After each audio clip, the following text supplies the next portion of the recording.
we should be live once more. Refresh. Yeah, there we go. Sweet. All right.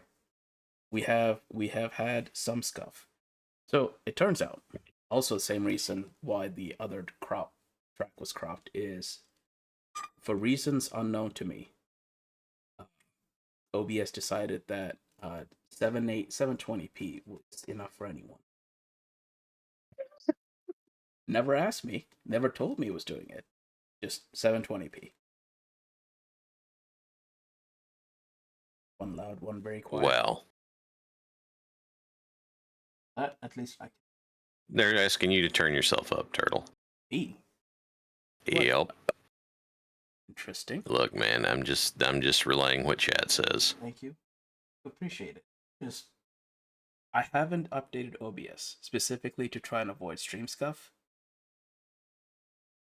And Yeah. it seems like that is no guarantee against stream scuff.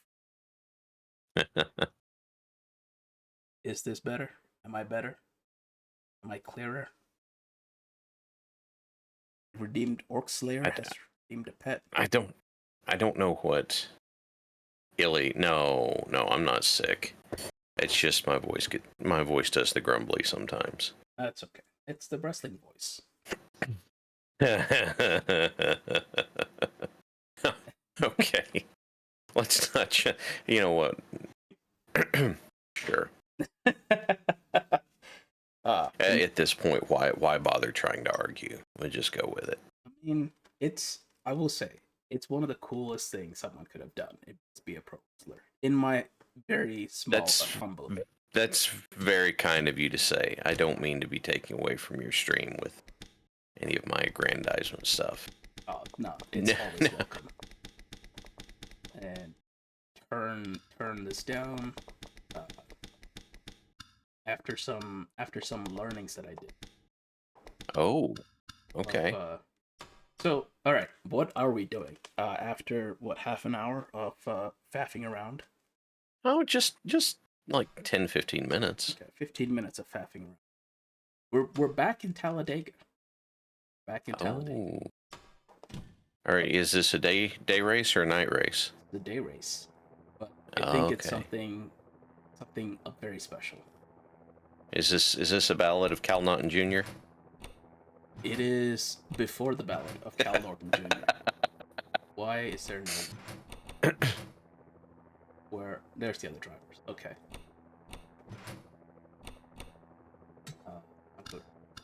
Go to like an actual. There's the TV views. There we go. TV views. Look at that. Ooh.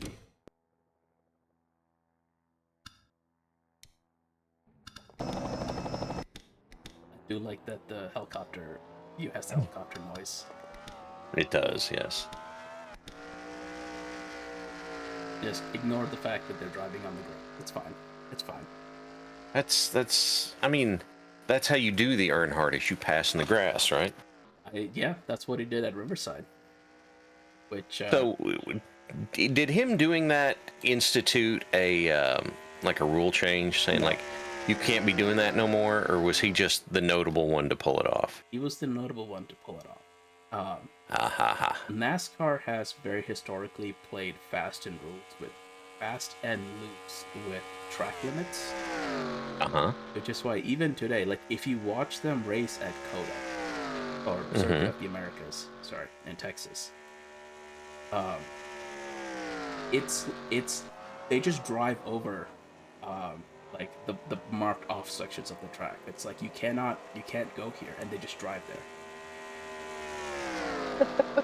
and like it's one of the biggest things, like Formula One fans when they watch NASCAR, because like NASCAR today, I'm gonna do a mini rant. NASCAR today is not what it used to be. Oh no. It is, the cars are basically shittier GT3 cars. Okay. They have aerodynamics. They have very tightly controlled power. Okay. And they actually handle. Okay. They have tires and brakes that are like sophisticated and work. Oh, well, that's okay. It's no fun. It's no fun. That's. I Um, was gonna say. I mean, that's a choice. they have differentials that work. Well, okay. That's why. No, I want my idiotic locking Yeah. diff. So that's NASCAR of today. They have aerodynamics that's like actual, like they depend on them to go faster and have grip. It's part of why, like, if you like, the biggest complaint from drivers is that if you're in um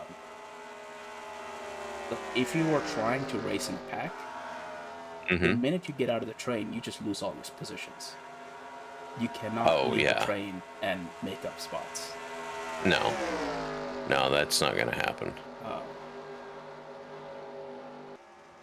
Grant's family tried to take NASCAR big in the 90s, and the corporation took a lot of personnel. I feel like the 90s to the 2010s was like the heyday of NASCAR. And actually, so these are the 1988 cars. Okay. Actually, yeah, these 1988 cars. You should look at the speeds they're going.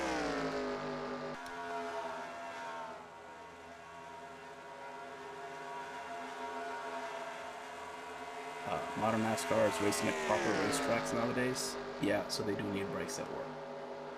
Uh, so It helps.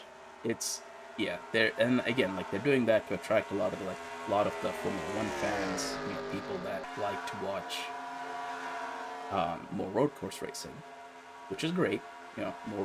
I always want more people to watch more races. Um, Share my love of racing.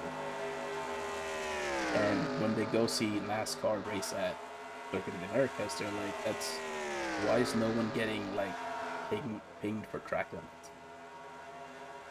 Because yeah, there's no real respect given to track limits. It's basically all the paved. You can use all the paved surface. Yeah.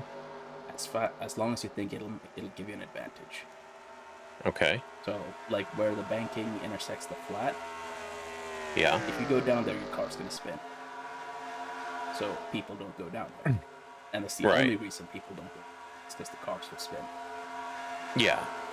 I mean, a big part of that's going to be learning what's,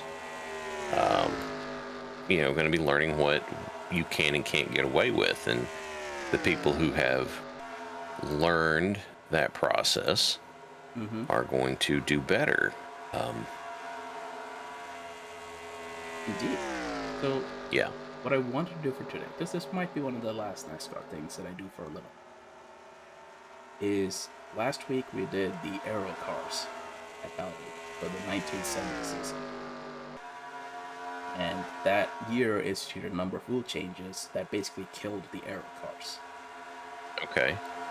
This mod is called the Aero Wars because this is the fastest NASCAR has ever gone. Okay. And probably will go for the foreseeable future. Okay. Reason being is, like, at this track, these cars are not pulling 3G in the corner. Okay. Or like 300, 400 times per race. Yep. Okay. That's a lot for the human body to endure. Yeah. Yeah, it would be.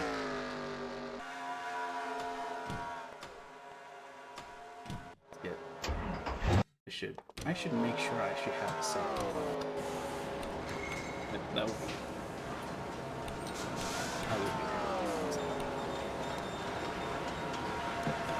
Can't imagine why. I mean,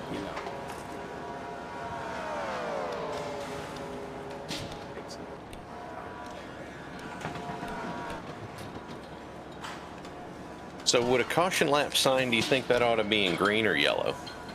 It should be in yellow. Green is explicitly for go fast now. Want to go fast? So there's a Angry Not Straight Driving Simulator 2025. And yeah, that and the Bobby Allison. So this race, I think it's Bill Elliott went 217 miles an hour Okay. on his qualifying lap. Limit Average 70. lap Keep speed. it under 7,000 in seconds. Okay, you're clear of pit lane. That's when NASCAR said, okay, no, you're all going way too fast.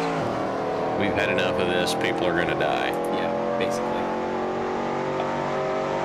Because again, at the end of this, we can hopefully see what the tire temps look like. Okay. They were concerned Okay, merge when you can. about the tires exploding.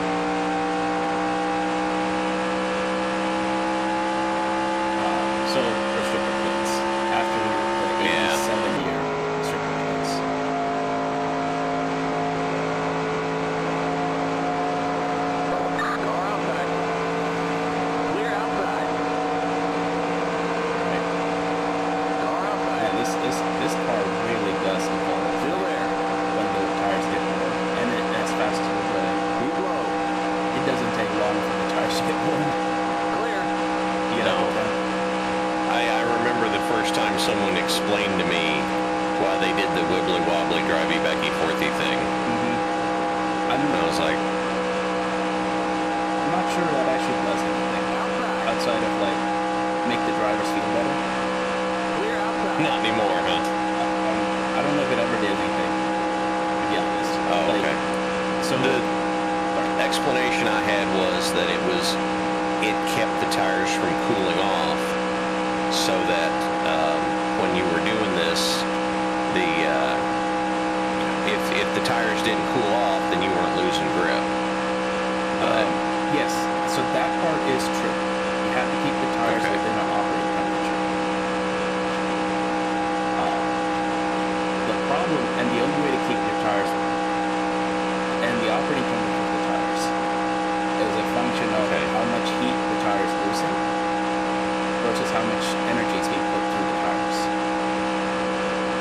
Okay. The heat the tire is losing is directly a function of the temperature of the tires. Oh, he's gonna start doing math, y'all. Well, no, I mean, okay, yes. Listen, it's not just math. It's all math. Yeah, I know. Look, there's many. There are many fields that I opted not to go into because my math brain am not good. That's okay. That's okay. There's many different kinds of math. Maybe every one that you like. Oh no, let's not. Let's not jump to assumptions here. I don't know. No different perceptions. So okay. So how much temperature the tire loses is just how hot it is. The hotter it is, the faster it loses temperature. The faster it loses heat. So, by the way, Chad is saying that voice is quiet, car are loud. Which means you're probably gonna have to talk like this as you're going into turn 3. I don't know. Maybe try and get in character for it. They're just saying that the car's overpowering the voices, which means it's oddly appropriate.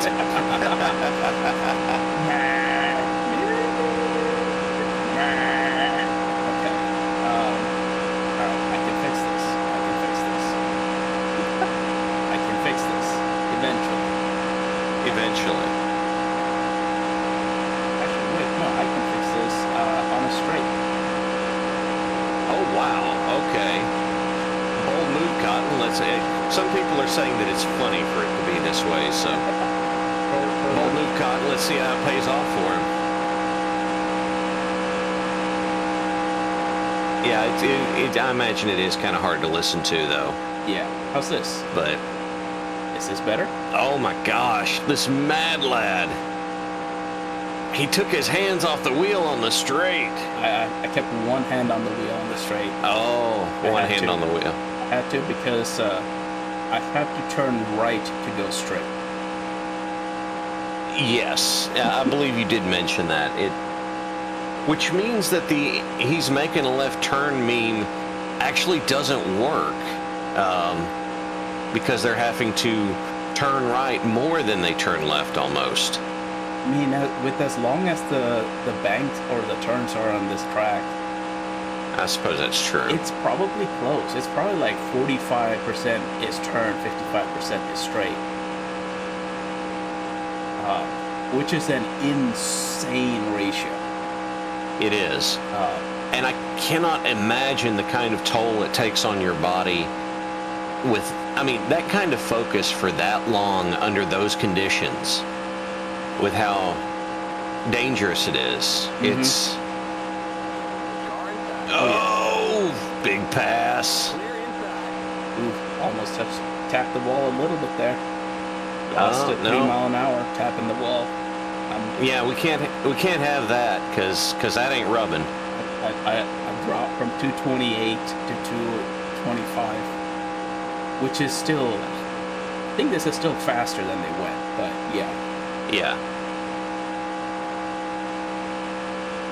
So Samurai is pointing out that there were some drivers in the early 90s who were still smoking in the car.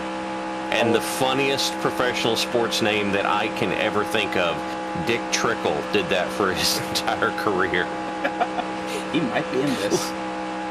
That name is hysterical. It is. I may also have to bounce back and forth a little bit. We'll see what happens. So if I suddenly vanish, don't take it personally. Oh, no worries. I'm just happy to talk NASCAR with people. So, you know, by all means. How can I put this? I don't know much. I only know just a little bit, and I use that little bit to try and parlay into sounding like I know more than I do. That's all you need. I know very little about NASCAR as well. I know a lot more about sports car and Formula One. So, you know, we can bullshit together. So, the idea behind NASCAR is it used to be called stock car racing. Have they pretty much dropped that as a concept now? Yeah. Okay. It's nowadays it's basically like there's different silhouettes that are meant to represent different manufacturers. Right. And it's basically like it's trying to say we are all about the drivers. The cars are the same. The skill you see on track is all down to the driver. Sorry, the results you see on track is all down to driver skill.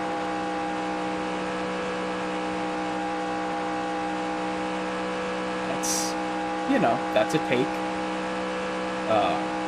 It's definitely good for marketing to make people believe that. That's true. It's not true. It's every single team is cheating. Yeah. Oh dear. Oh, big spin. Keep it under 7,000 in seconds. What is this recommendation out of your spotters? Like, keep it under 7,000 while you're spinning in a circle. You know, what is that? I may have been trying to come into the pits, and that's why it's like, I'll keep it under 70. You want to get in the pits? Oh, okay. And we're in, I believe that's Bill Elliott's car, the number 12. So, I see he's triple in here. No. We had someone say that at this point in time he was on the Busch Series instead of the Cup Series. Oh, no, Bill Elliott's the number 9 car.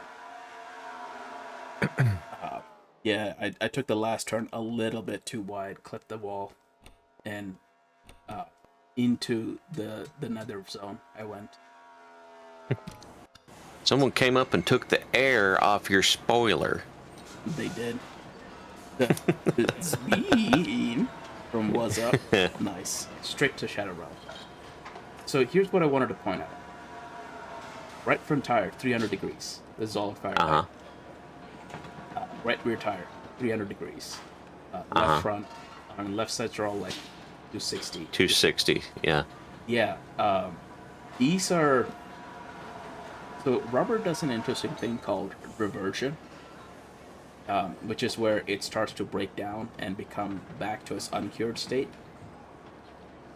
These temperatures are getting to where some rubber compounds will revert. Okay. And your tire will no longer be a tire. it'll be a mass of like polymers that don't want to hold air Okay. and stay there. So your tires Okay. will literally melt. And So there's, sorry. is there a sweet spot where you get a certain amount of heat on it and it then is grippier? Yes. Or Yes. okay. So generally speaking, and it varies for, it's different for different compounds and tracks and yada yada. Generally speaking, you don't want to exceed 250 and you want to Okay. be above 160. Okay. So Fahrenheit, between 160F and 250F, that's like a rule of thumb for where you should be temperature wise. Okay. Gotcha. This is getting to dangerously hot. Like going faster than this, these temperatures would start skyrocketing. Mm-hmm. And I don't know if the sim actually simulates tire damage. Okay. Your tires like melting off the bead. Okay. So, anywho, practice is almost done, and I think what I'm going to do instead of do a Pardon me. I'll be right back. no worries. I think what I'm going to do instead of a qualifying one is just start from the back of the field, a shorter 24 car field. Truck kun from a NASCAR vehicle. Oof. I think if a NASCAR truck kunned a person, that person would be turned into a red paste. Imama, I think that's what would happen.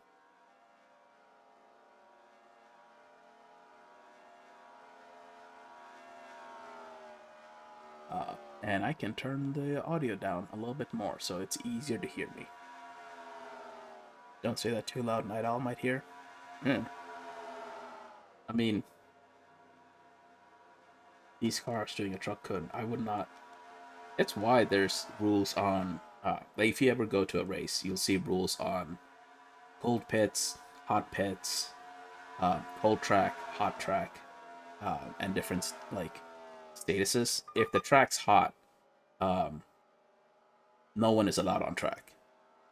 That's why they have the yellow flags and all that, to let people actually get on track kind of safely.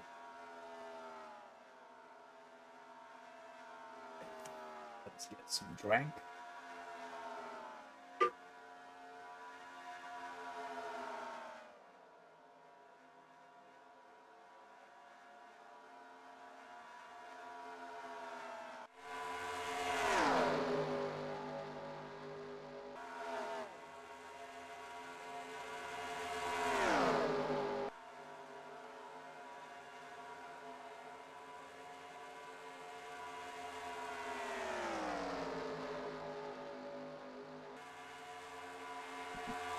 Okay, drink obtained.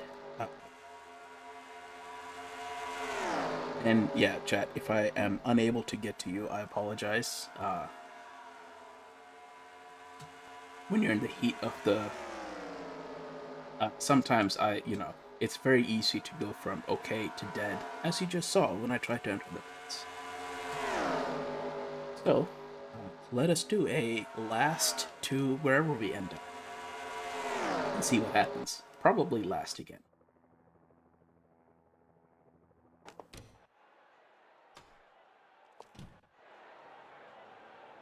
Drivers, start your engines!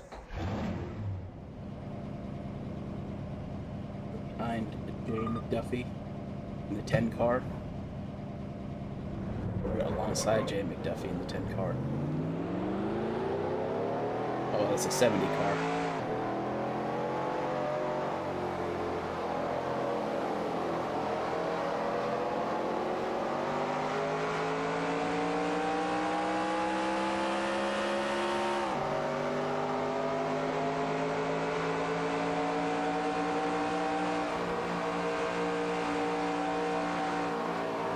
Pit car's in. His car is in. Let us see what happens, folks. Let us see what happens. Green flag, green flag. Green. Someone blow an engine on the straight. I think someone blew an engine before race start. That's unfortunate.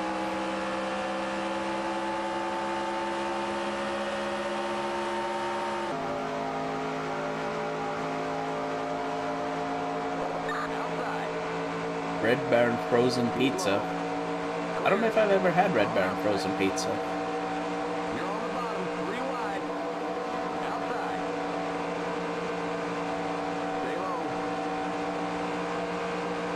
low. So Doctor Who, the new commercial I have ready to go for the end of the stream. That's usually when I show the commercials. Clear outside. But thank you, Doctor Who. I appreciate it. It is a fantastic commercial, and everyone needs to see it. Clear outside. Oh, I had to check up big time from Country Fine or Country Time because wasn't sure what Country Time was gonna do. Take me off the Shadow Realm, maybe. Looks like it was Kay Petty that blew a motor. Unfortunate for Kay Petty. Outside.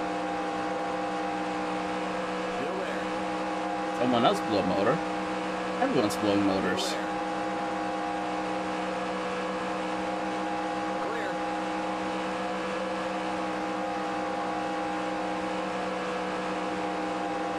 Hope the weird tinniness is something else and not my our engine about to blow.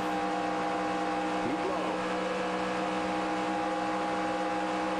Still there. Oil on the track? Maybe. I mean, that's probably where some of the dirt on the windshield is the oil in the track. Still there. Or oil blown into the air from the blown motor.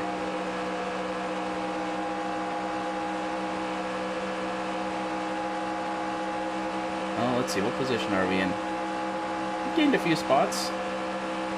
Outside. Keep digging. Stay low. We've gained a few spots. Stay low.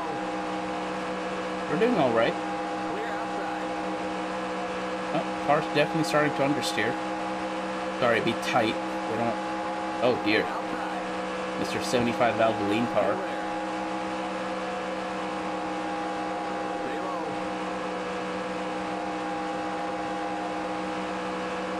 Clear outside.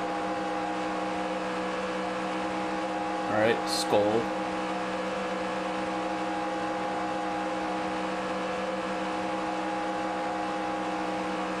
And we'll just see what, we'll just pick our way through carefully. Just pick our way through carefully. I think we've gotten 10 positions. That's pretty good. Outside. Keep low. You're on the bottom. 3 wide. Car outside. Keep low. Alright. Clear outside. Oh, that temperature gauge is looking pretty spicy.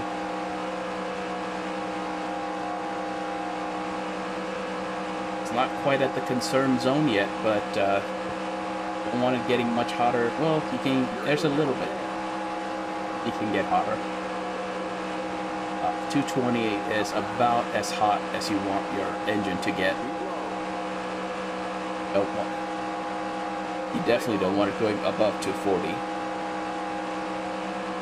So, yeah, while I'm in a pack like this, unfortunately, chat, I am unable to pay attention to what you are saying because split second is the difference between You're on the bottom. 3 wide. between life and Shadow Realm. Still there.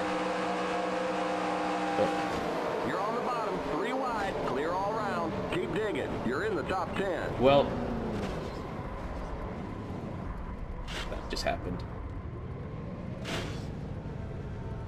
Where even am I?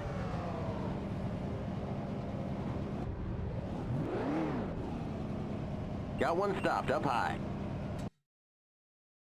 Oh.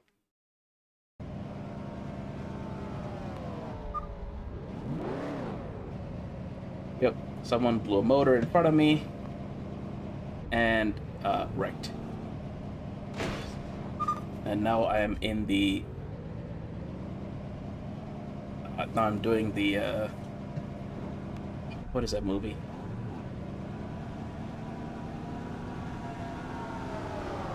That car's a lap down. Wait, am I in the infield? Might be in the infield. Well, let's go see the infield, chat. Let's go see the infield.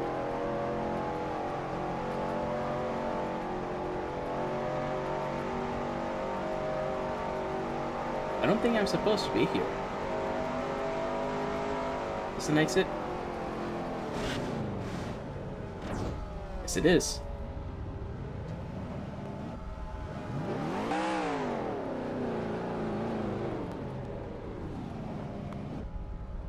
Austin Powers, that's it.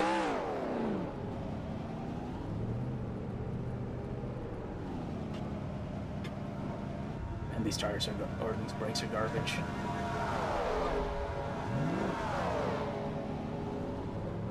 Now we're back on track.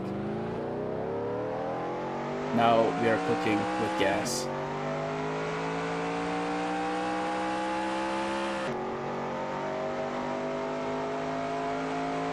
Mowing, well, so that speed is miles per hour, so we were mowing at 100 miles an hour. With a very dirty windshield. Turn on your windshield wipers. I don't have any. Also, this game has a strict 3 peripheral limit because of the engine, like the game engine, and wheel pedals and gear selector are my 3 peripherals, so I can't have a button box.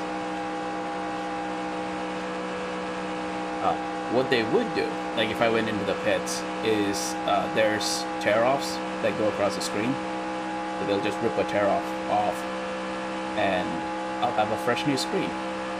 All the crud will be gone. So, Turtle. Yes. Wanted to tell you, I'm going to have to depart from my desktop for a minute, but I will try and join back in from another location. So, Okay. if I can, I will be back in with you, and if I can't, my apologies, No and good worries. racing, okay? Yeah. Well, All right. do what you need to, and it was fun having you. Well, hopefully I can do more. We'll hopefully catch you in a little bit. All right. Stay high. Clear inside. Car outside. Okay, so chat, let us see what we can do from, I don't know, ultra last position. We are probably several laps down. Wonder if everyone is also blowing their motors.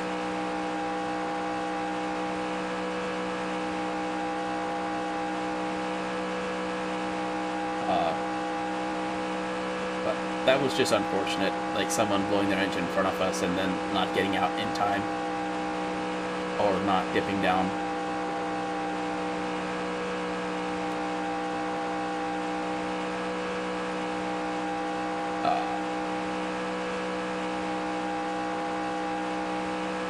Oh hey, there's someone up front that's on the same lap as us.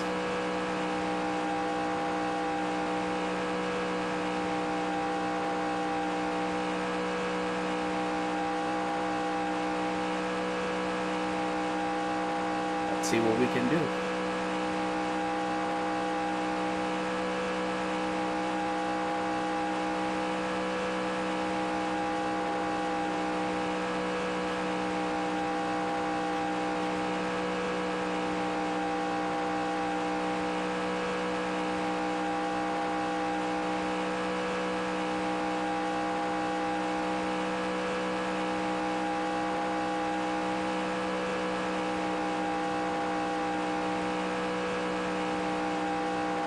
That's a big pack coming up behind us. And that might be the race leaders.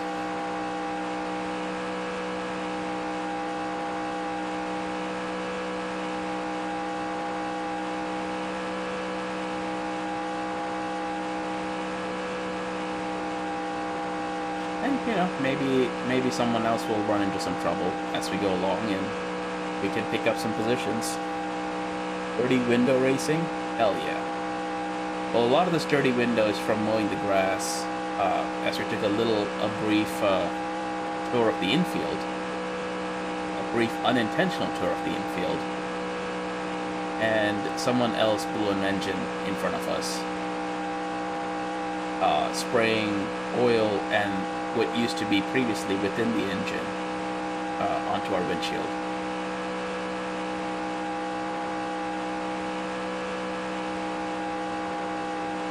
Which is unfortunate, you know.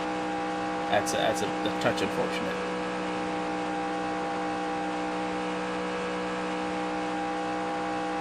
Talladega landscaping? Hell yeah.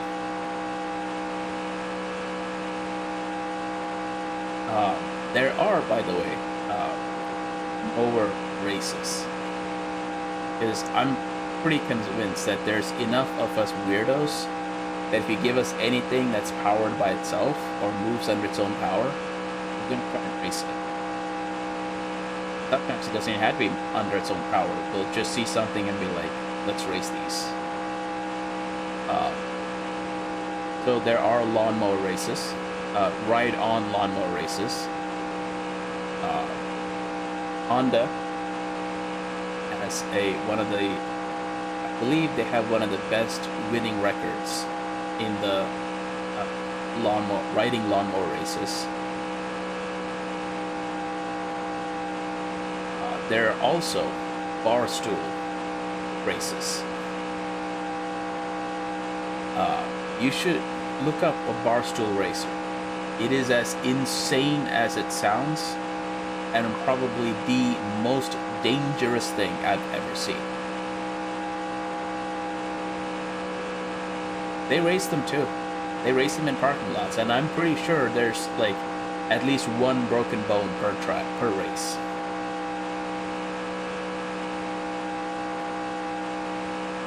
The new E-Morris Scary Fast stock.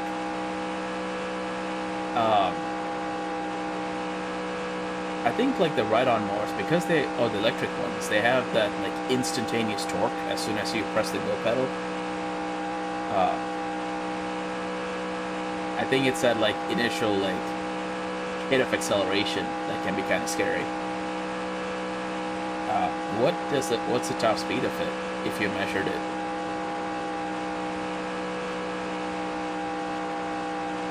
Yes, there's couch racing downhill. That is true. Let's see, what are some of the other insane races I've seen? There's Barbie Jeep racing.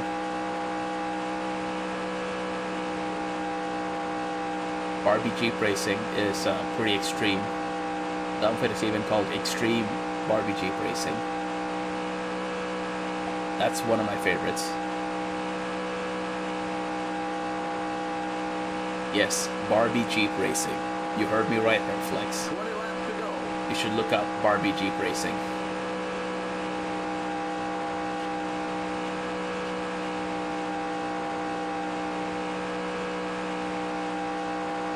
Only 8 miles an hour. Yeah, 8 miles an hour with out in the open probably does feel pretty fast. Also, you can probably download like a speedometer application or GPS speedometer application for your phone, and it's, you know, it's okay.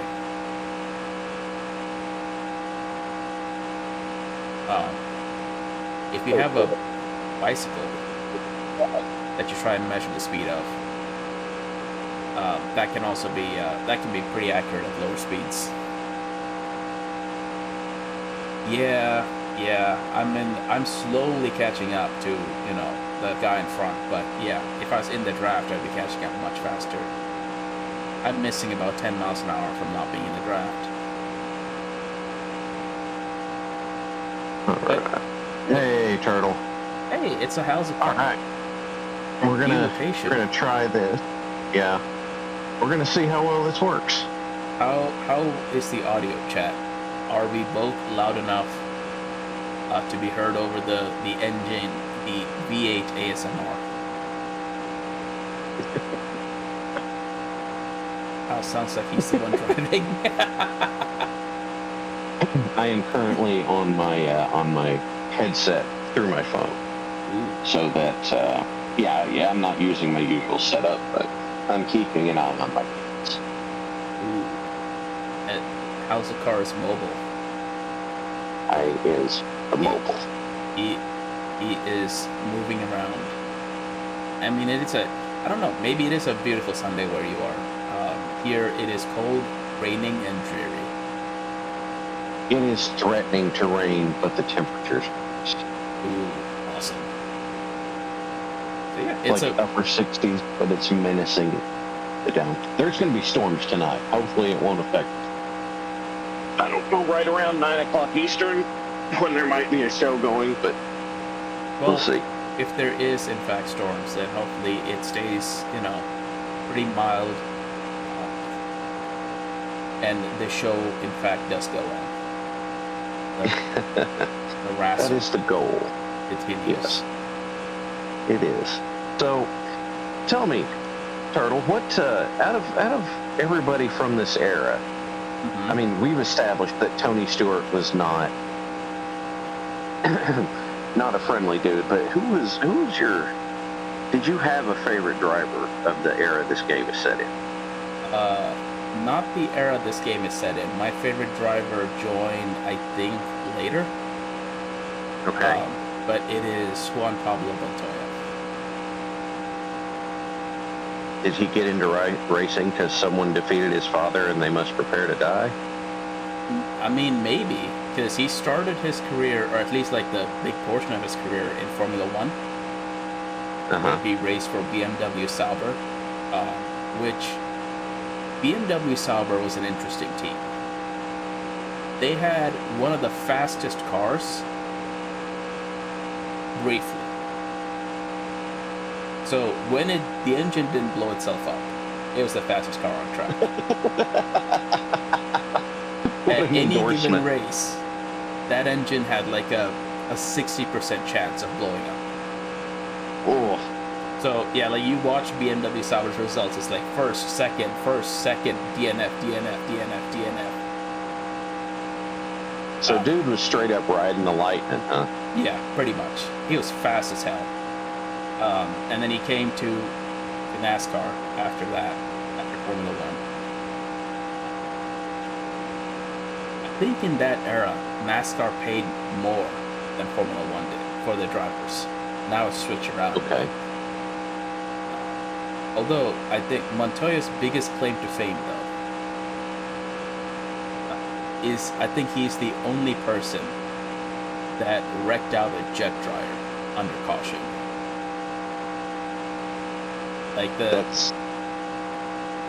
Like he slammed into it, everything caught fire, everything praised Zorg for like half an hour.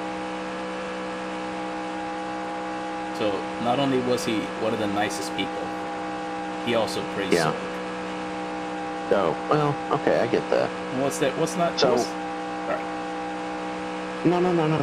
I didn't mean to cut you off. Lots of Hale and Zorg going. That's Praise okay. Zorg, indeed. So my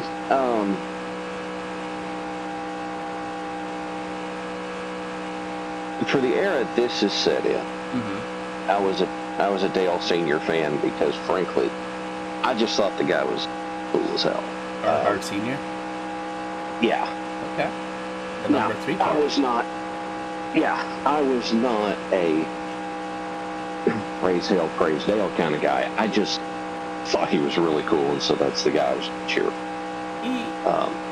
He definitely had a lot of personality. And he was always entertaining to watch on track. And even off track. Like, so, some of the, like, Dale Sr. moments that I saw, there's one where he wrecks out his kid by brake checking him in the formation lap.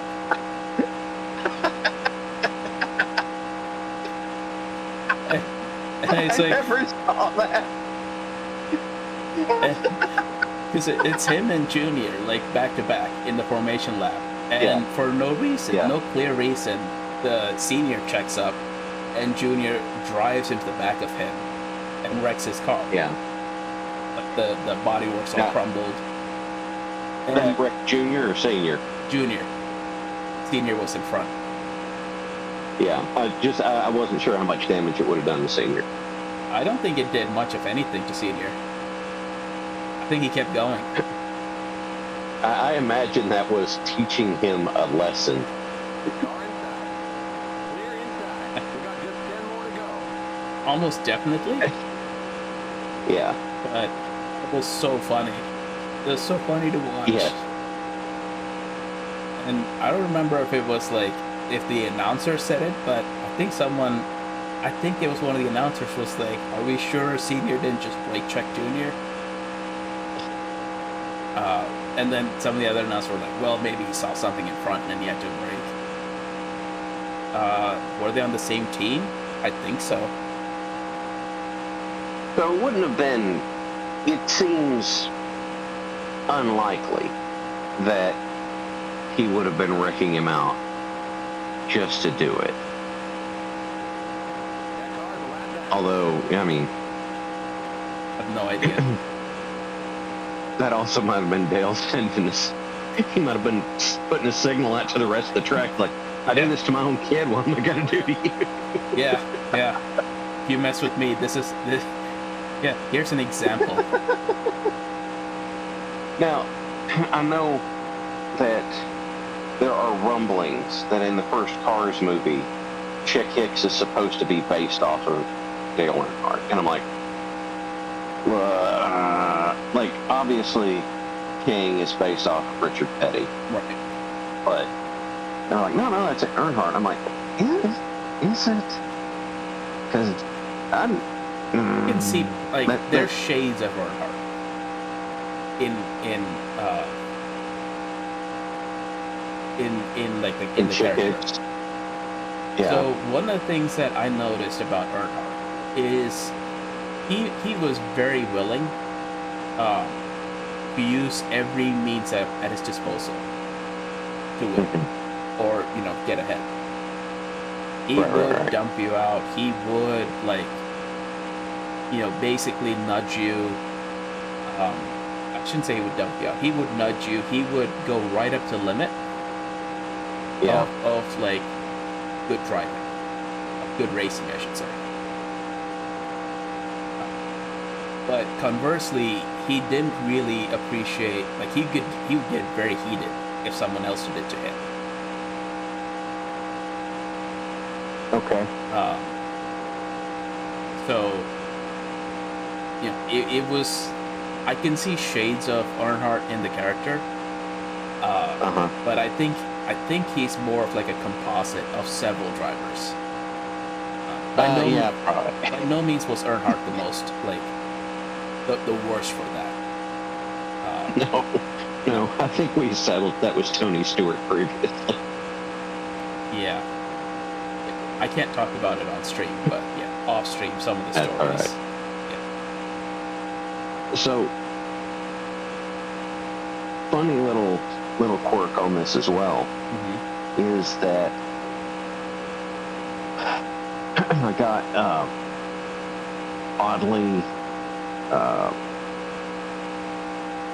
there is someone in my family that has the same birthday as Danica Patrick, and that kind of somehow got attached to me, and it's like I this was after the era where my wife was watching much, and pretty much what I learned about it was from watching it with her, because my wife's about is looking at it going, okay, Danica, I think, crossed over from Formula One. IndyCar. If I'm from Indy, okay. Yeah, she was in IndyCar. My bad. Yep, no worries. And then it was she, what, I don't want to discredit, but the question was brought up, was it because it was a good marketing gimmick, or was she good enough to be successful at it? I And believe like I said, that was after my era. I believe Danica Patrick won the Indy 500 Hmm. in IndyCar, and she was a good Hmm. driver in IndyCar. She was competitive with them. As for moving to NASCAR, I mean, at the time, like comparing NASCAR to IndyCar, that's no comparison. NASCAR is by far more well paid, more sponsors, more like for your career. NASCAR Hmm. was the no-brainer upgrade or like Okay. career move. Uh, Okay. All right. I'm following that. was she good enough to be in NASCAR? I don't know. That's a tougher question. I think Sure. like the same thing that happened to Montoya, right, where he was extremely good in Yeah. Formula One, Yeah. but he didn't have the same kind of dominance in NASCAR. I Right. think NASCAR is just such a different discipline Okay. that it's very hard to translate those skills over. Okay. Yeah, I'm Um, following you with that. so and she, you know, for all of her faults, Danica Patrick did bring a lot of eyeballs to NASCAR. There were a lot of people Oh, that watched the races for her, so you know, NASCAR was. Samurai said she won. She won Indy Japan 300 and finished third at the Indy 500. Oh, okay, okay, I mean, okay. So the idea being, she was reasonably top of the field for Indy 500, and then had an opportunity to move into NASCAR because it was going to pay better yeah, and that sort. Like, I get that. I completely get that. It's and having someone like that who, I mean, I'm going to slip into wrestling, who's a draw and puts more eyes on your stuff benefits everybody. yep, yes, I mean, Caitlin Clark has skyrocketed WNBA interest, mm-hmm, and I can't say it for sure, but it kind of looks like that there are a fair number of people who are resenting her, and it's like, why? You know, if this is literally benefiting everybody, this is making new fans, this is doing all this sort of stuff, I and agree 100%, 100%. and you're going to be mad at her for, you know, there was some smack talk that came from other players, and it's like, look, it doesn't matter that you've been in that league for, you know, 5-10 years, and someone shows up and is better than you. It's like, that's like being mad at Jordan Right. for, you know, I mean, you know, are you going to be mad at Jordan for being there? You're going to be mad at Kobe, or you're going to be mad at LeBron? Like, I don't really care for LeBron because, how can I best put it? We won't go into that, but it just seems to me, it's like, if you're doing something that's going to be benefiting like that, then why be upset about it? Like, Yeah, it's win-win. yeah. Okay, pardon me just a second. I gotta mute again. Limit 70. Keep it But under so 7,000. what Elskar was saying about people that are like beneficial to sport. Oh wait, I missed my pit box. Hold on. Oh, it should be up here. Um, people beneficial to sport. People getting mad at it about that. It's in racing. It's one of my biggest pet peeves. Uh, Racing already is kind of niche. It's not very. Um, some level of resentment at new players who come in making more money and attention.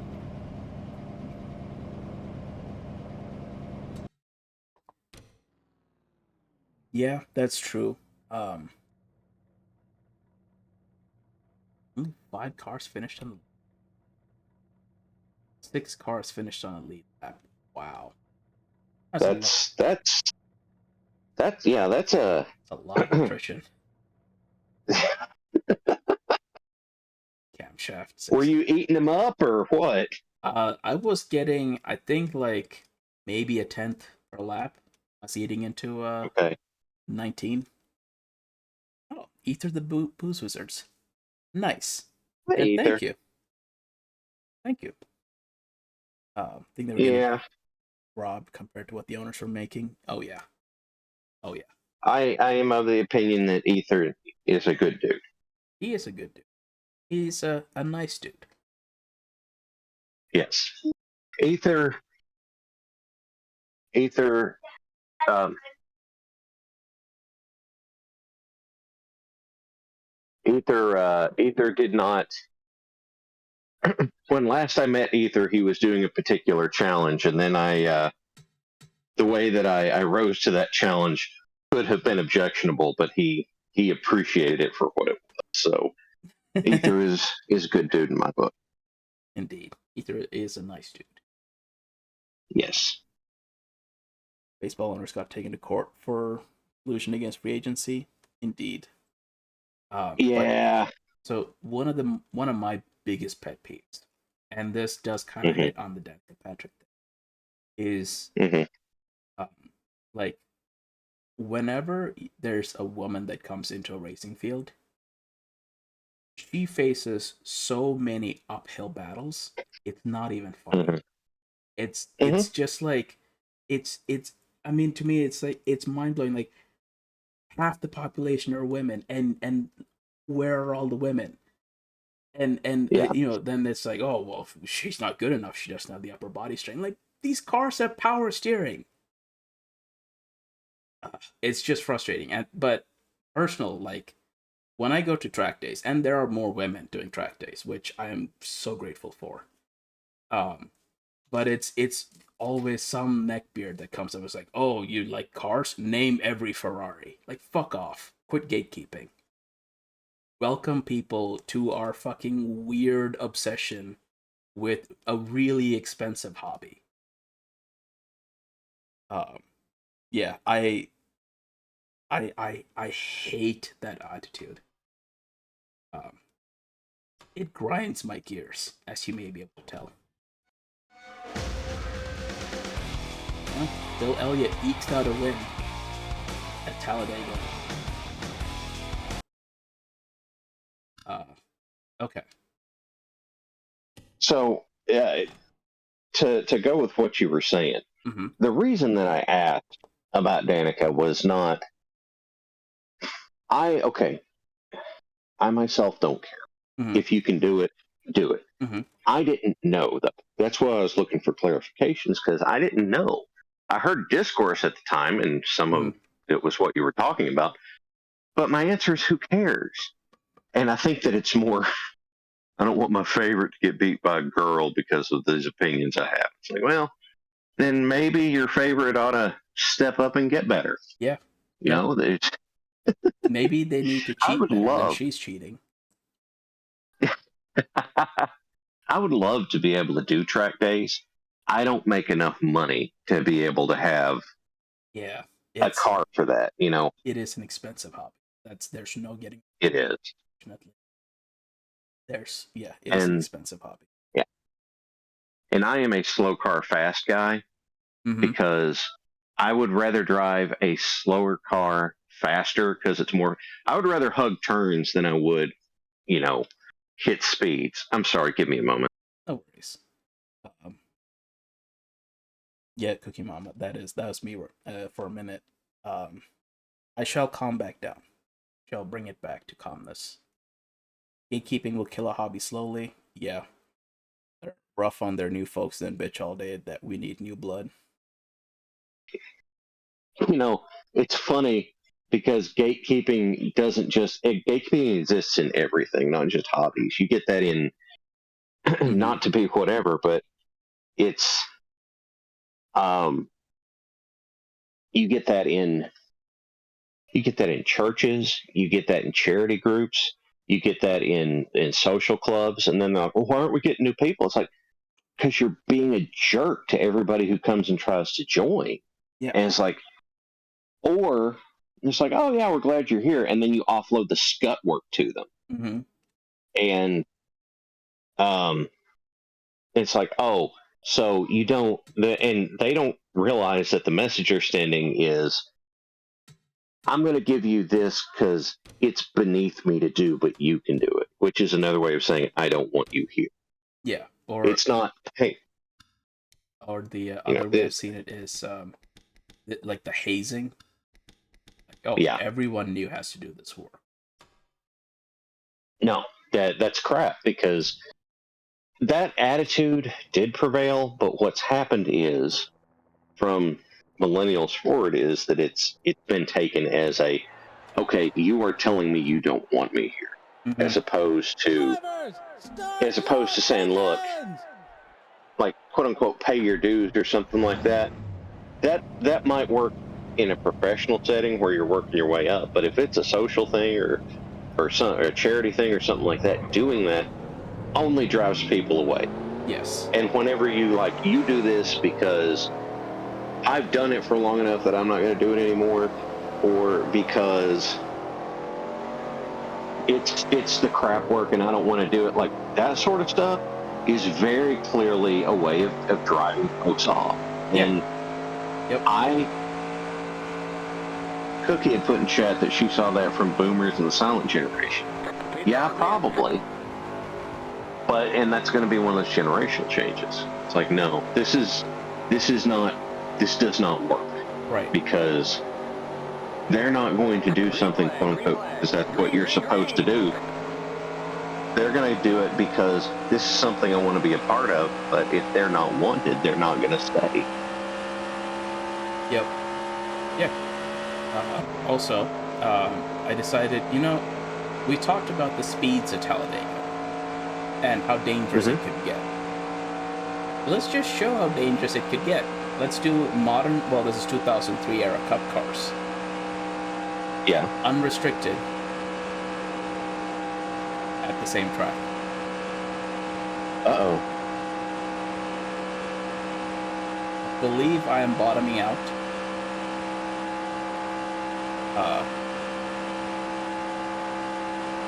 So you're saying the downforce is pushing your car down onto the... Yeah, the downforce is overcoming the springs.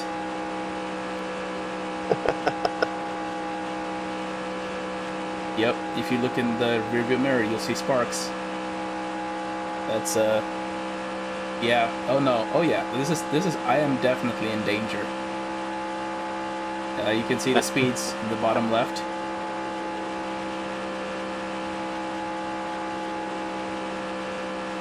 That was a... That was 240 miles an hour. Good Lord. That's really cool, but that's also frankly kind of terrifying. Oh yeah, it's why restrictor plates races exist now. Although Yeah. I would rather they just limit the engine displacement than put So restrictor plates. plates cover the airflow into the engine and therefore diminishing their performance? Yeah, yep, it Is that reduces, yeah. So a fundamental way to think of engines, I know I'm bringing math back in, is think of engines as air pumps. Air pumps, and you use the fuel to basically create the pressure. The less air that's going into it, the less the pump can work. Right. And that's basically what the restrictor plate does, is it reduces how much air can go into it. I am being left for dead by the rest of this field. Man, they are just going. They are out of here. I do remember early on in the restrictor plate stuff, and I remember it because, I mean, that's who I cheered for. Was that the Earnhardt team kept winning restrictor plate races. Because they were And cheating. then people they were cheating. And all of the, casual fans were livid about it. And what I was doing at the time is I was just kind of quiet watching. Nobody else was mad. They were just like, they figured something out. I can't do that anymore. Yeah, basically. It's the open secret of racing, especially in NASCAR. Although it is all racing. Yeah. Every professional level racing, they will not call it cheating. Well, they'll sometimes call it cheating. The only requirement is that your car must pass tech. Then if there's other requirements for like post-race tech and all that, your car must pass that. As long as it does, do whatever to your car.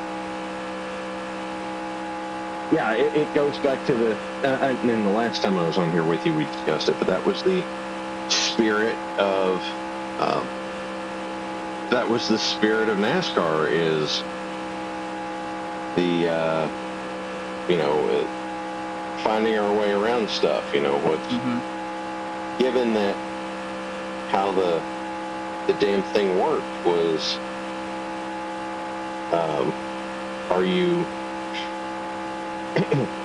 it was born out of outlaw mentality, and then it became, this outlaw mentality became, it's just kind of baked into the culture. Yep. And I believe what the cheat that the Earnhardts were using, or maybe it wasn't them, but there was one restrictor plate that, so at the time, every team was allowed to bring their own restrictor plates, make them, and then NASCAR would basically check the geometry and the diameters of the restrictor plate at each track. That's part of the tech inspection. What this team did is they basically created two separate plates, one within another. Yeah. And the seam was so seamless that when it was all bolted, like assembled together, you couldn't see it. Yeah. You couldn't see it was two separate plates. Right. And the inner plate had the actual, like, two NASCAR spec, Don't go over 70. had the actual two NASCAR spec dimensions. The outer plate was a much wider diameter to let more air in. And so what they'd do is they'd pass tech with everything put together.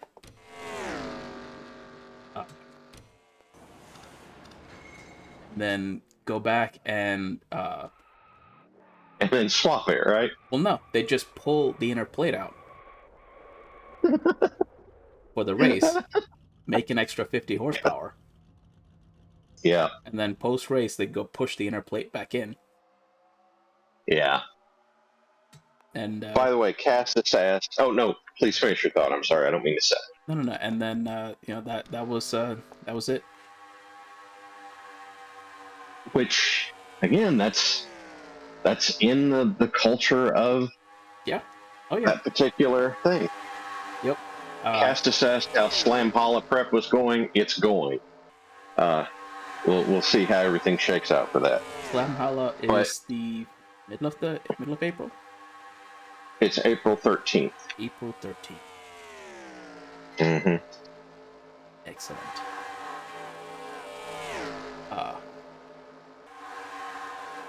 To at least half the rules, NASCAR rules, because Smokey, because he always found a way to break them. Yep. So when NASCAR found out about this trick restrictor plate, like the only giveaway was it was a thicker restrictor plate than every other team had, because it had to have two plates, one inside another. Yeah. And eventually, I think either like someone slipped up and didn't like close the inside plate fully, or like they were inspecting this restrictor plate and the inside plate just slid out. Yeah. The rule change after that was all restrictor plates would be provided by NASCAR. So you could not make trick plates like that anymore. And it's a very letter of the law versus spirit of the law thing. No, that's breaking the law, breaking the rules. Like, but well, okay, you're right. I guess maybe it's that the spirit of the rule set is different than, like, I don't know if I'm making any sense. I think in racing there is no spirit of the rule. It's what the rule says, and what you think you can get away with. All right, I'm going to switch back to my my other setup, so give me just a moment. Okay.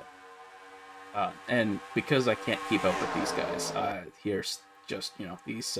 Here's the AI going 243 miles an hour.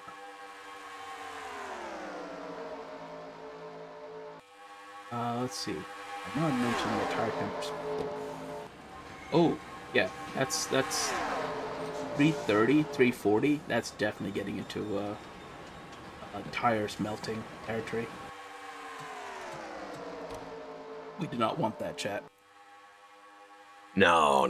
We don't want that to happen. No, tires melting is how you get insane wrecks into the concrete walls at 240 miles an hour. It is so fast.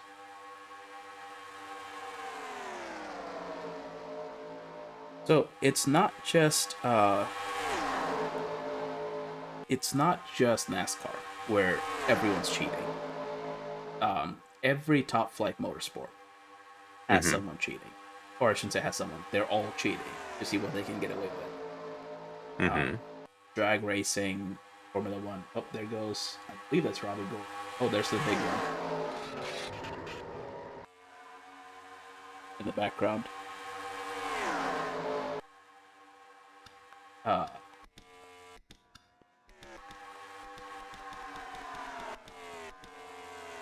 Yeah, they're picking it back up. They're making it back.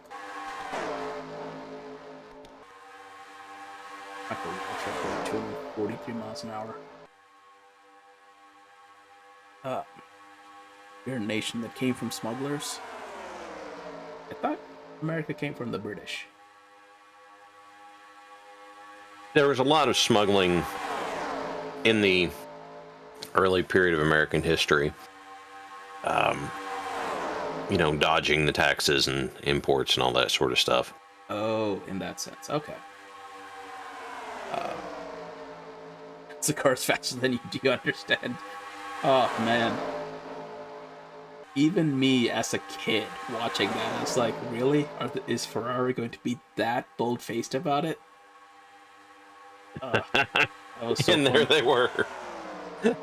They thought they were being slick, too, when they got called up by the steward. So, okay. Do you know what that's referring to? Go for it. Okay. So, that is referring to a Formula One race. In the mid 2000s. I don't remember the exact year, but it's Rubens Barrichello and Michael Schumacher are racing for Ferrari. And at that point in time, Formula One had a rule of no team orders. You are not allowed to, but the team is not allowed to dictate order to the drivers. The drivers have to race. And at the time, Schumacher hadn't yet locked in the championship. It's still early in the season. And they wanted Schumacher to pick up as many points as he could.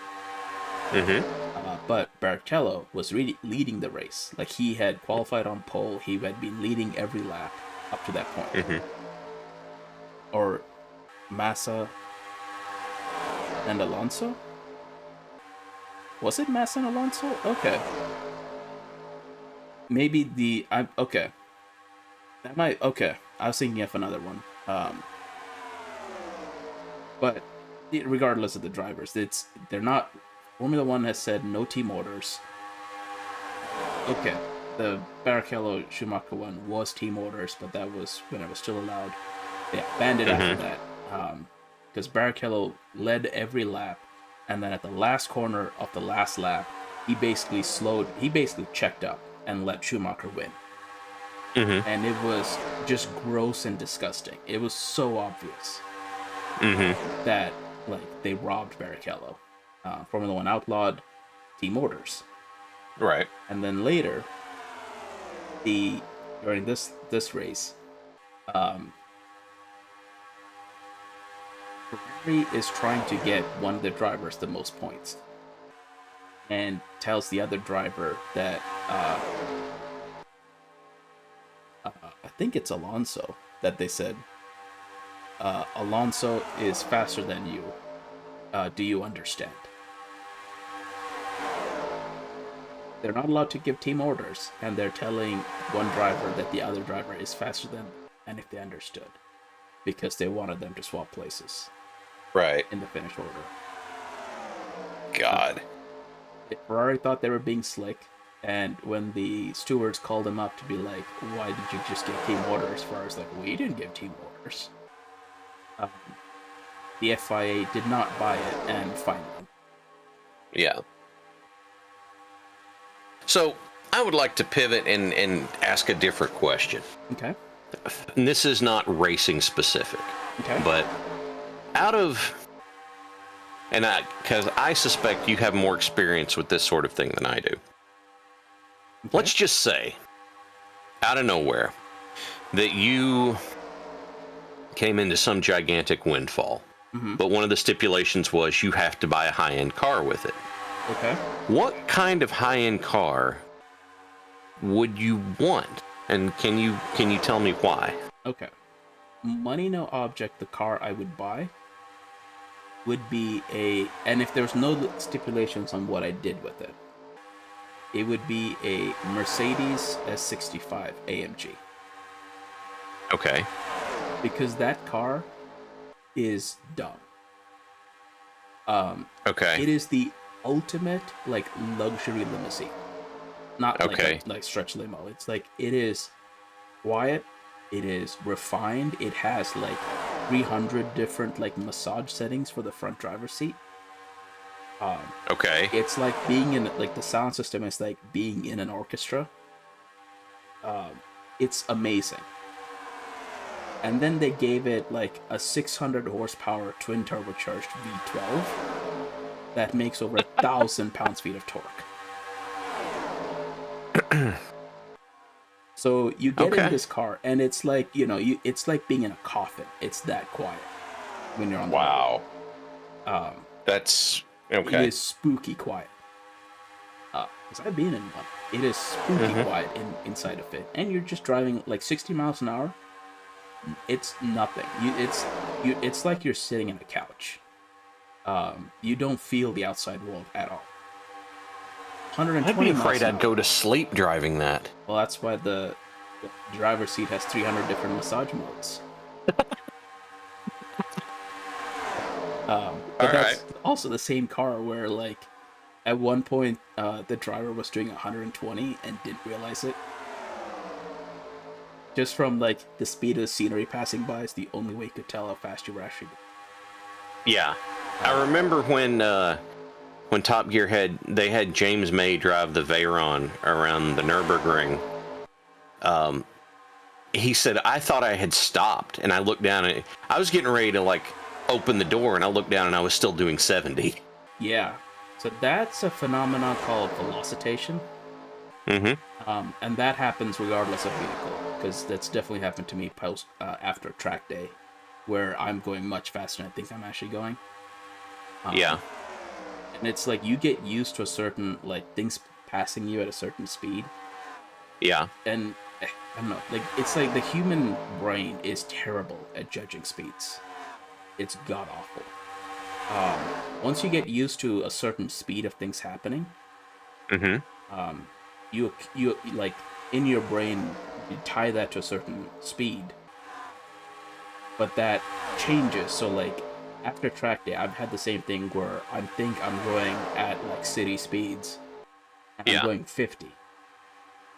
And, like, I have to watch this, but I've used cruise control because that's the only way I can be sure I don't accidentally, like, do a felony on the public roads. Right, right. The difference between twin turbo and bi-turbo. Is there a difference? I thought it was two different turbos for two different banks. I don't think it's like sequential turbocharging, so wasn't the Nürburgring a special VW test track? That's true. I thought it was funny that to have May on the Nürburgring, given how much he hates it, but just remembering incorrectly. Yeah, he does. I think he did drive a car on the track, but yeah. I think he did, just because it was funny to make him do it, but... So, Slide as asking, did anyone go right this time? I was turning right quite a bit, but that was to go in a straight line at full throttle. Yeah. That was a discussion from earlier. By the way, nice callback. Thank you. Appreciate that so much. I have a hell of a time answering that question my own self because I have not driven, like, I've sat in, but I have not driven cars like that because I've got a picture somewhere, for example, of me sitting in a, is it a Lamborghini Gallardo? And I sat in that thing and I just barely fit. And it's like, wow, this would have been torture to drive. And so I'm like, they're, and then, you know, you've got your more affordable sports vehicles that I discover. It's like when I sit in them, the top of the windshield's directly in my eye line. And it's like, well, this would suck to drive too. And so I'm curious what other people say, because I don't have enough to inform that opinion for myself. Ether calling out as a Grail car, the 89 930 slope nose, but as a driver, a 95 McLaren F1. Okay, funny story, true story. During COVID, my kids, during COVID, my kids were 4 and 2. And given the, like, I was still working from home, but given the nature of my work, I would get everything done real early. And there just, some days there just wasn't much for me to do, and I could only take so much of sitting at home with my kids. And it's like, get in the car, we're gonna go for a drive. Where are we gonna go? I don't know, just somewhere out of the house, for God's sake. And, you know, I filled up my car for $12. And I drive a first-gen Scion XB because I can drive it comfortably. Oh, those are And great cars. and I have one in stick shift, and so it is, I can drive it comfortably. It's nice to drive. It's a little bit of that slow car fast going for it, as James Pumphrey on Donut, used to be on Donut, would say. So we go up the road to do something, and we're on the way back on the interstate, and then all of a sudden I hear this loud sound, and I'm like, dear God, what's going on? And I saw a McLaren,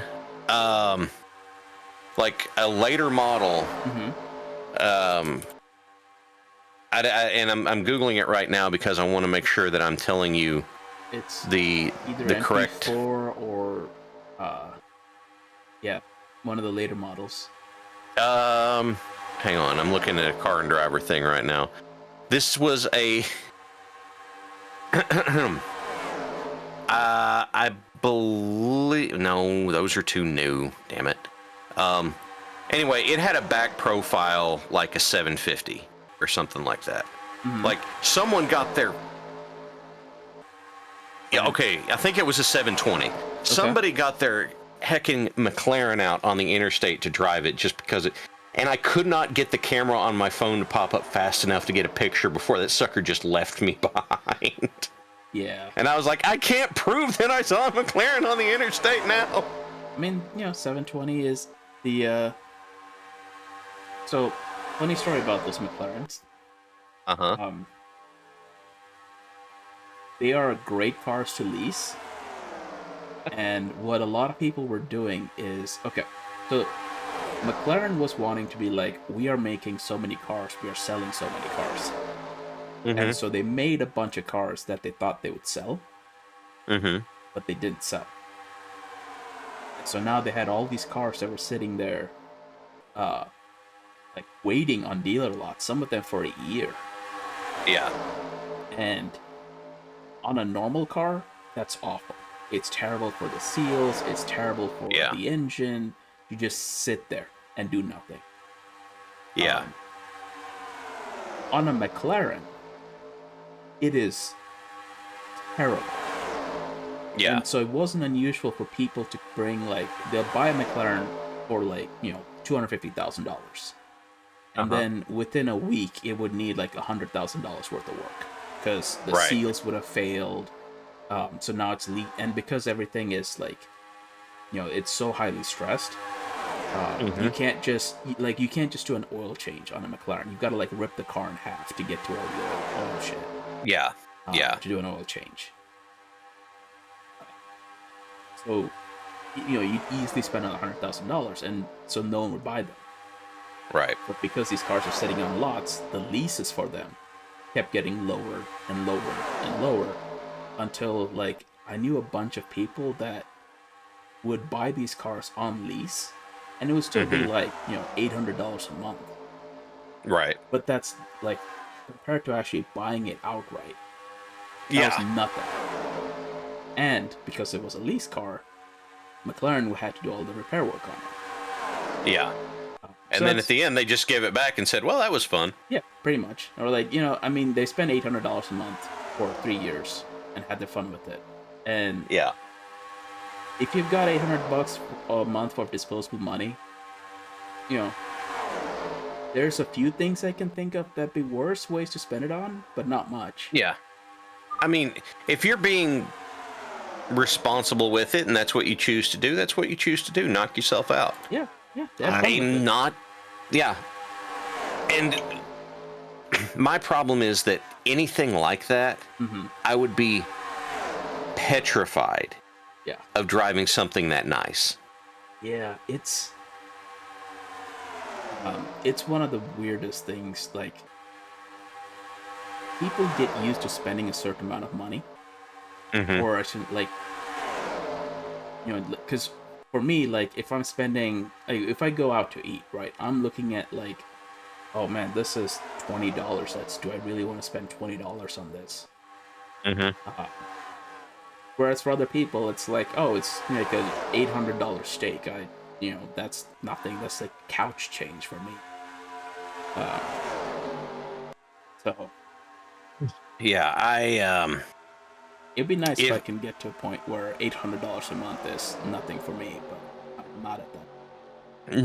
no. And I'm in a place where I'm like, I know, given the line of work I'm in, I never will be, Yeah. Given that I'm in social service work, that's never, ever going to happen. Yeah. Oh, Ether's asking about best in the wild sighting. He saw an RUF CTR3 or a BMW 507 just parked somewhere. That is Pebble pretty. Beach. Yeah. If you like cars and you get a chance to go to Pebble Beach, you should do so. The Pebble Beach concourse is wild. So, all right, was that your best in the wild sighting, the McLaren 720? Oh God, yes. Now, Okay. the other side to that is it's not really an in the wild, but my wife and I, on a vacation, we went to a Star Cars exhibit place. Okay. One of those places where they gather up famous cars for display, right? Like they had Dolly Parton's pink Cadillac that she had for years and years and years. Now, look, let us just buy you a brand new Escalade. Here you go. Can we put your car on display in our museum? And she was like, and because it's Dolly Parton, she's like, sure, why not? But they had the one that was still working at the end of filming. They had Eleanor from Gone in 60 Seconds there. Ooh. Oh, And I that's have a awesome. picture of my wife sitting in it. And I'm looking at it going, oh. Yep. Because the 66 Mustang I drove in high school is still at, my mom still has it put up in storage. And then just to look at that thing and be like, just Yeah, it's drooling, Yeah. It's time to get that car out of storage and get it running. Well, yeah, we need to get it running. I'm working on cleaning my garage out that we can put it in there, because then maybe okay. I'll actually learn enough to do something about it. Okay. Does it have to be on the road? No. I'd say it has to be drivable. I would say it doesn't have to be on the road, but it can't be like a museum display that's just there. That's cheating. Yeah, I went to a museum and there's this car that never, like, it was a concept that never got on the road. Like, it has to be drivable. Okay, yeah. In a drivable state. Not necessarily it's driving at that time. It has to be in a drivable state. So, by the way, I didn't want this to get by, but Falkenstein asked your opinion on the Mitsubishi 3000 GT. It is I feel like I came into my career to where I could actually afford to make dumb car purchasing decisions too late. Because I Hmm. would have loved to have purchased one when they were going for like $8,000. Yeah. But now, like, they start at $70,000 for a decent example. It's like, no, screw that. Wow. It's not worth that much. At least So not to me. I once drove, I guess it's cousin or sibling. I once drove a Dodge Stealth. Nice. Um, I felt like I was literally sitting on the pavement with how far down it was. Yeah. And I would have been sitting basically with my legs just straight out in front of me, which means I would have ended up being in a lot of knee pain. But it was an interesting drive. Yeah. I drove a Stealth, or not the Stealth, Hmm. a 3000 GT. Hmm. When I was not when I was a kid, but like in that 16, 17, 18, like when you're not necessarily a full driver yet. Yeah. Um, and I wanted one since, but they're way too Ah. expensive. And okay, I guess I'm shorter than you probably because I'm 5'10". Yeah. So Yeah. You're shorter than me by about 5 inches, sir. okay, so yeah, so I'd fit perfectly in that car. And I do Yes, you like would. cars that are low enough to the ground, because I love the feeling of the car turning around. But anyway, so the wildest thing I have seen, wildest car I've seen in the wildest car Hmm. I've seen in the Yeah. is a Ferrari 250 GTO. I gotta look that one up. Um, and this was at a track, getting ready to go out, and I got to touch it. Oh my God. Right? Oh my. If Look you at that. want to be blown away, look up how much it sold for at auction. No, I want to do that. No, you don't want to, because No. because I mean, I saw that car and I was like, "There's no way." And then I looked at it closer. It's like, "Oh my god!" There absolutely is way. And then Okay. I got closer and talked to the driver, and it's like, "No, yeah, it's just an original." It's like, "Oh my Ah. god!" This So this I wind go ahead. this window pane is higher than my entire net. Costs more than my net worth. Yeah. Um. Oh, Ether said I saw one of those wreck at Laguna Seca. Oh God. So they don't wreck. As they are basically the what's that? The boat that gets rebuilt. Oh yeah, the ship of Theseus. Ship of Theseus. Yeah. So even if it burns down, they will recover the VIN or the little number or whatever, like some part of it, Yeah. rebuild the entire car and call it the original. So I pulled the Wikipedia just to look this thing up, Mm-hmm. and there was one that sold. The last GT that's listed as sold was in 2018. It was the number 3413 GT, sold for 48.5 million. Yep. 2023 3765 LM sold for 51.7 million. Yep. And I'm just like, That is the wildest car I've seen. oh God. And like, I'm sitting here thinking, oh, if I could fit in it, a Miata ND would be nice with the Targa top. Yeah. So even if you take the tops off of it, you get like a convertible experience, but you still got the structure around you. Mm-hmm. I mean, And then I'm like, oh, vintage racing and rich people racing is a whole different dimension from us common oh yeah, folks. oh yeah, So, but yeah, oh chat. What are the God, wildest cars you've seen? yeah. I want to know. Come on, tell us about it, because we want to hear. Yeah. Yeah. Uh, the Lord Lundar would take a Bugatti Mistral. That's a nice car. It's a nice looking car. I've never actually been in one, so. The only original metal is under the VIN plate. So some of those cars are all original. But whenever you see one of those wreck, like it's not written off. Again, like $57 million. That's these. I don't think That's it's rebuilt. yeah, it's rebuilt. It's not possible for these cars to like be totaled with how much they're valued at. I remember when they had Rowan Atkinson on Top Gear, Mm-hmm. and he was talking about the McLaren he had that was rebuilt because he had an incident once. Yep. He's had it rebuilt, and he's had it rebuilt. And it's like, oh, Ether just sent me a thing about that. No, I don't want to watch. No, no, I don't want to watch that. Oh, God. The 250. No. So, the BBC would not let Top Gear drive a 250 GTO Yeah. because they couldn't afford the insurance. Yeah.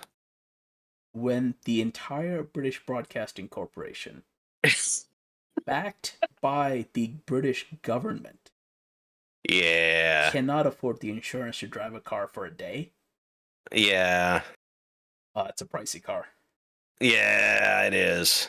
So, anyway. Yeah, it is. I'm also cheating because, I feel like that's kind of like when you're playing top trumps and, for wrestling, and you just bring out the Macho Man Randy Savage or Andre the Giant as your card. Well, yeah, that's true. It's not like I can. Well, I mean, the best I can do is turn around and be like, "Oh, you mean Sting or Magnum TA or Lex Luger or something like that?"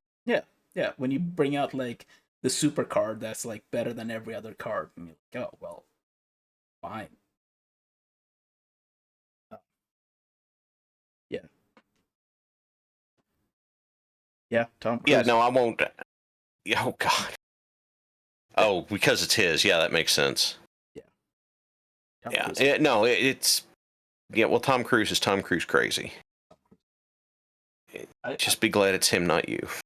I would love to be Tom, but I'm not. And so, on that note, we shall bring it to the wrap up for the stream. I wanted to show that last little bit of why they have restrictor plates on the cars around Talladega now.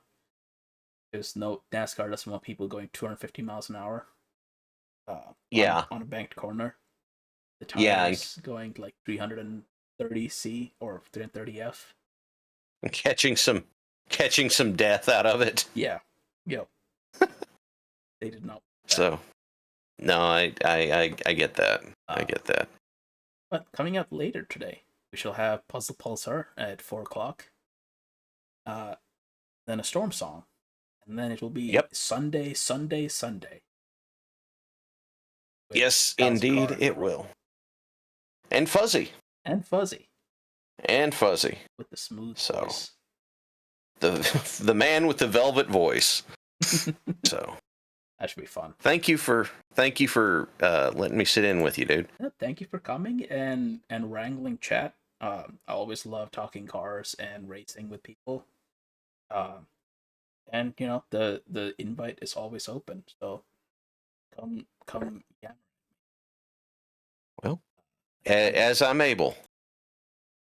Hell yeah. This is the summer. It's time for people to spend time outside as it is getting nice. So yeah. Thank you, chat, for being here. I mean, how many are here? There were 55 a second ago. There were 55 of you here. Well, 53 probably, but damn. That's a lot of people. Were you going to do the thing, Turtle? I am in fact going to do the thing. The 95 Jimenez Novia V16 car. Hell yeah. V16s are awesome. But on that note, stay tuned for what's coming next, both on this stream and the next one.